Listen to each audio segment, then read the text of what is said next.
Welcome to OneOT's eSIM series. Here I have Roger from Able Device and Rameez from OneOT.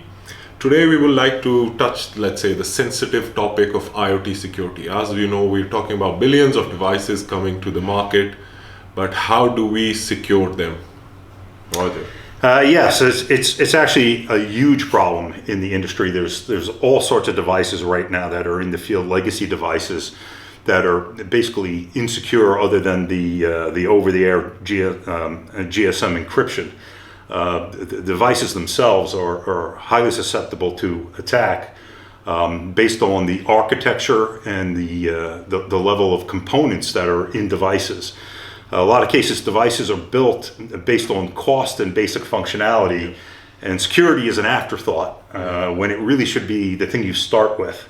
And our contention at Able Device is that a lot of the components and the capabilities that you have in the GSM network and in the architecture, including the SIM, already have advanced security built in. They just haven't been utilized to defend the IoT application, as opposed to just handling the authentication of the subscription. Sure.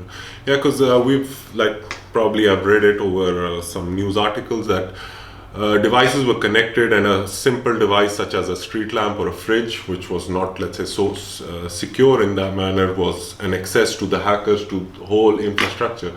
So what we can at least conclude is that cellular is the best or the most secure way forward for any IoT deployment. Yeah, I would agree with that. No matter how simple a device is, and I use this example all the time of and I've seen it. It's a tray that goes in your refrigerator that monitors how many eggs you have, so that when you go shopping, you know if you have eggs or not. And okay, fine. If somebody hacks into that, they know I have 12 eggs instead of 16 eggs. That's no harm. But when that device gets taken over as a denial of service, and there's millions of them out there, that's when you have a really large problem. And when you have the mobile network with the security of a SIM in there, you have the ability to have some additional control over that and defend against it. Okay.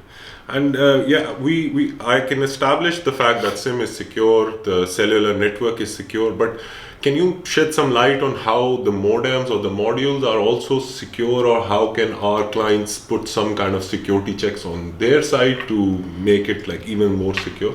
Yeah, you can do it on the device side itself. If you have a big enough and a powerful enough application processor in there, you can put encryption and things like that on there. Or when we look at the architecture, we look at SIMs as a standard. It's already a hardware component in the device, and there's billions of them that have already been shipped into the field. So it's a standardized embedded security chip that's not been leveraged or utilized, but people are starting to see it that way. Yeah, definitely. Yeah. I will agree that SIM is kind of an underused resource at this point. But yeah, device manufacturers have to implement security checks at their side, and then we can take it further on the SIM side as well. Anyways, thank you, Roger, Thanks for your insight, and stay tuned to our video channel for more and interesting eSIM topics.